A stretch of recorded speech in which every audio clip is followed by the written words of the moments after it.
तो नमस्कार दोस्तों, आप सभी लोगों का स्वागत है मध्यम मार्ग यूट्यूब चैनल पे। और आप देख रहे हैं आज 24 और 25 अक्टूबर का current affair. It is presented by me Lokesh Kawale. तो बच्चों, सभी एग्ज़ाम के लिए ये आप करंट अफेयर जो है इसको देख सकते हैं। और जो बच्चे पहली बार इस यूट्यूब चैनल पे आए हैं तो सबसे पहले आप लोग इसको सब्सक्राइब कर लें, अपने दोस्तों के साथ में शेयर कर दें, जिससे प्रॉपर नोटिफिकेशन उन लोगों को मिले इस क्लास का।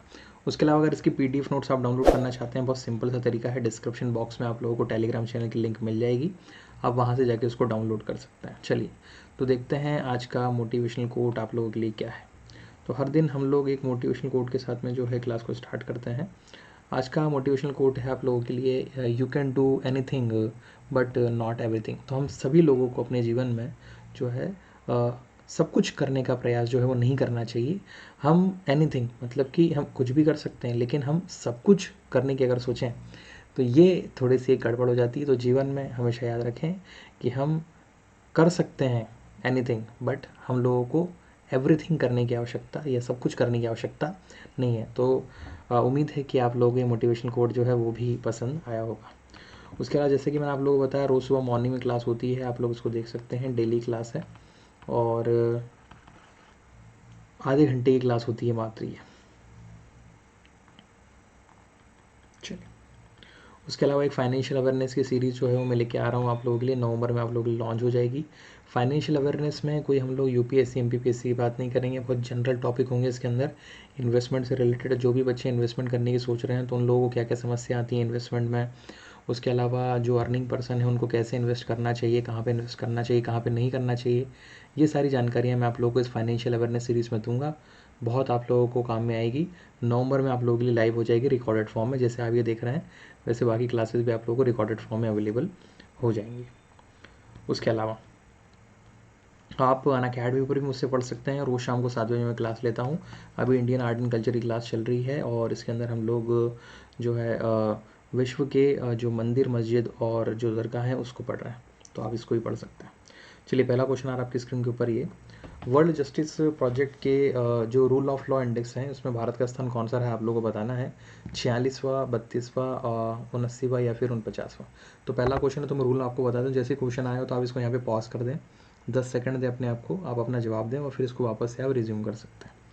चलिए, तो ये जो वर्ल्ड जस्टिस प्रोजेक्ट रूल है, रूल ऑफ लॉ इंडेक्स है, इसमें भारत का स्थान मैं आपको बता दूं ऑप्शन नंबर सी, मतलब कि 79th रहा है। देखिए, इस बार भारत की रैंक जो है बाकी देशों के मुकाबले काफ़ी सुधरी है। अगर हम लोग देखें तो इस बार भारत ने जो 79वां स्थान जो लिया है उसमें 0.59 अंक जो है वो हासिल किए हैं। वहीं पे पिछले साल ये सूची में था 69 नंबर पे।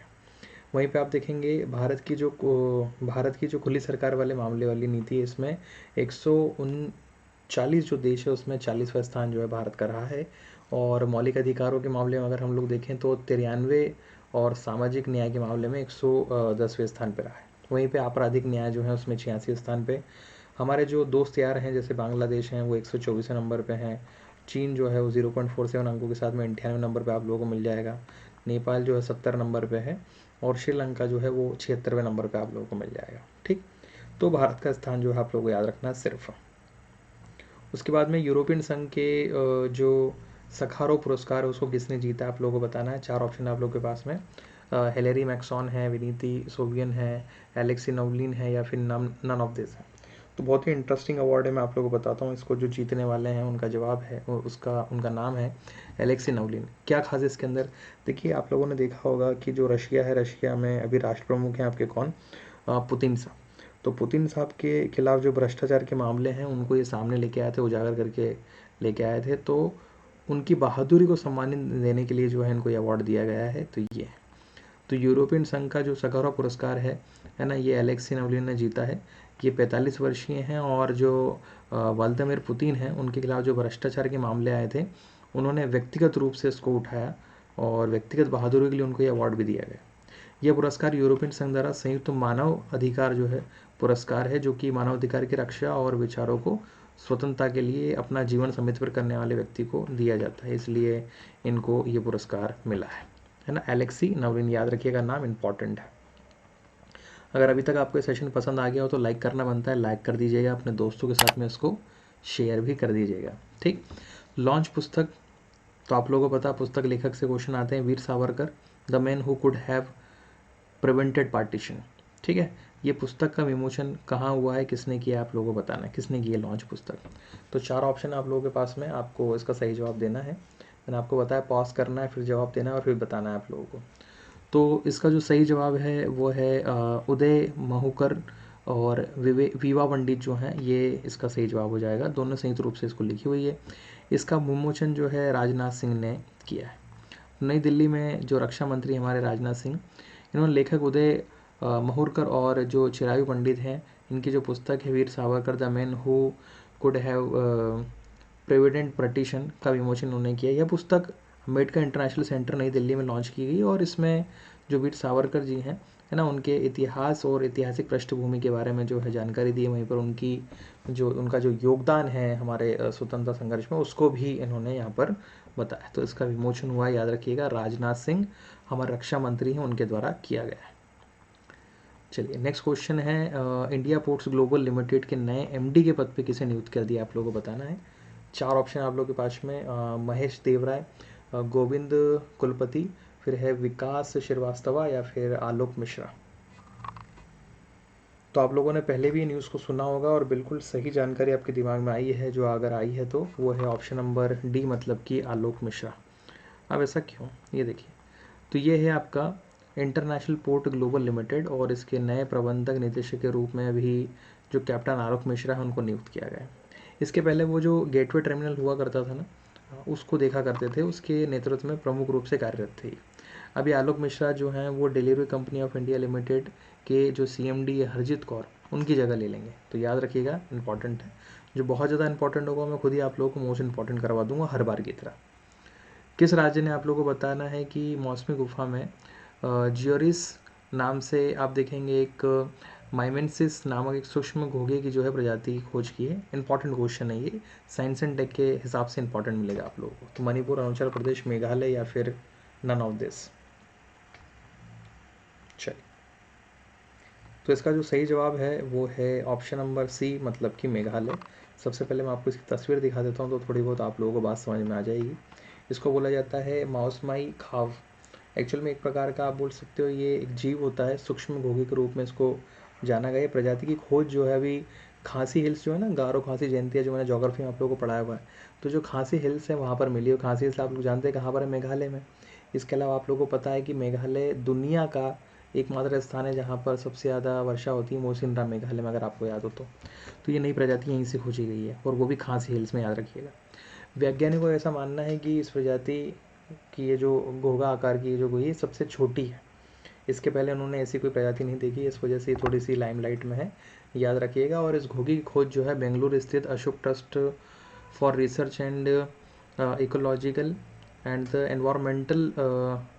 एनवायरमेंट ने की है। और वैज्ञानिक जो है उनका नाम है नीपू कुमार दास और N.A. अरविंद जो हैं, ये 2 वैज्ञानिक हैं, इन्होंने मिलकर इसकी खोज की है। तो मेरे हिसाब से इसको आज का फर्स्ट मोस्ट इम्पॉर्टेंट क्वेश्चन जो है, मोस्ट इम्पॉर्टेंट क्वेश्चन आप कर सकते हैं। साइंस एंड टेक में ऐसे क्वेश्चन आते रहते हैं, इस वजह से आप लोगों को इसको इम्पॉर्टेंट करना चाहिए।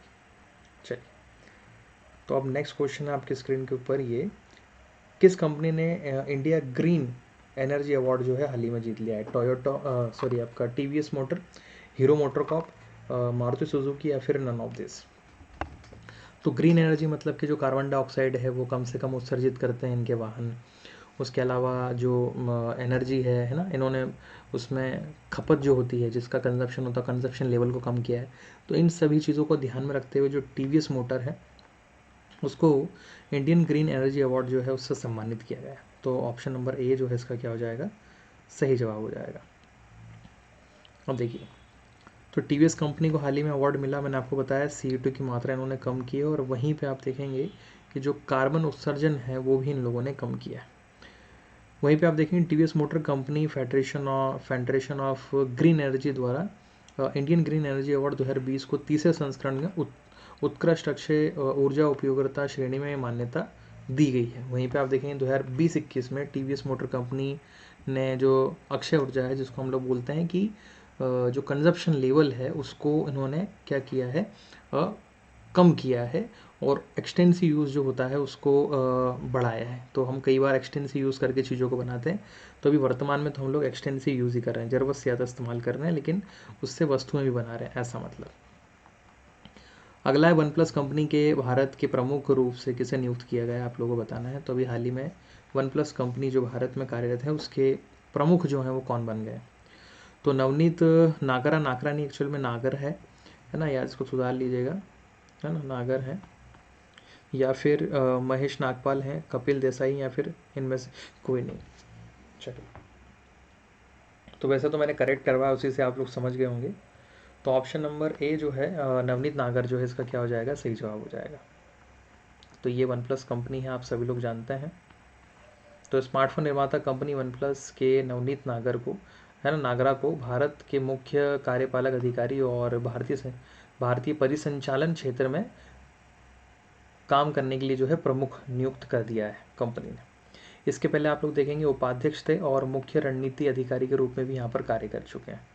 वन प्लस कंपनी की याद रखिए कि स्थापना 2003 में हुई थी। सभी लोग जानते हैं कि जो शिंजियान जो है इसका मुख्यालय है और सीईओ जो है पैटलो हैं। और आप लोग जानते हैं ये भी कि ओप्पो जो है ना, उसी में ये लोग जो है काम करते थे, खासतौर पर पैटलो जो उसी में काम करते थे। बाद में फिर ओप्पो कंपनी छोड़ के उन्होंने स्वयं का खुद का ब्रांड बनाया, that is one plus. Next question, Adidas company ने कैसे अपना नया ब्रांड एम्बेसडर जो है, और वो भी ग्लोबल ब्रांड एम्बेसडर जो है बना दिया है।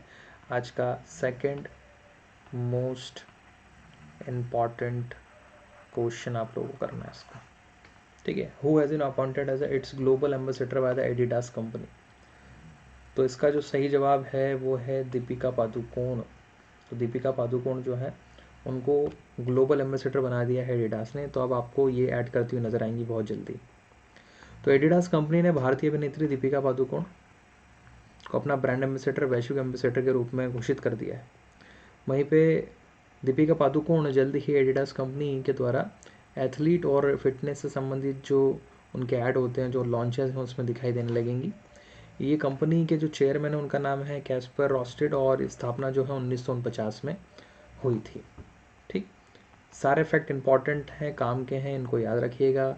CFDA फैशन आइकन पुरस्कार 2021 से किसे सम्मानित किया गया आप लोगों को बताना है।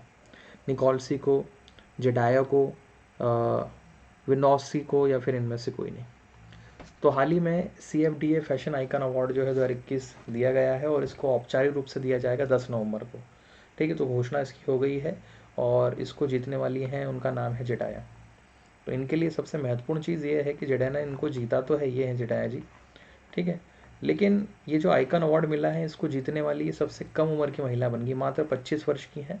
और फैशन आइकन अवार्ड ना केवल आप देखें जेडाया उनके स्टाइलिस्ट रॉज द्वारा बनाए गए मनोरम शैली की क्षणों का सम्मान जो है वो भी करता है, बल्कि उद्योग में उनकी वैश्विक प्रभाव को भी पहचानता है। वहीं पे 10 नवंबर को औपचारिक रूप से जो है इनको ये पुरस्कार मिल जाएगा। ठीक, तो ये आज के कुछ महत्वपूर्ण क्वेश्चन थे और मुझे पूरी उम्मीद है कि आप लोगों को पसंद आए होंगे।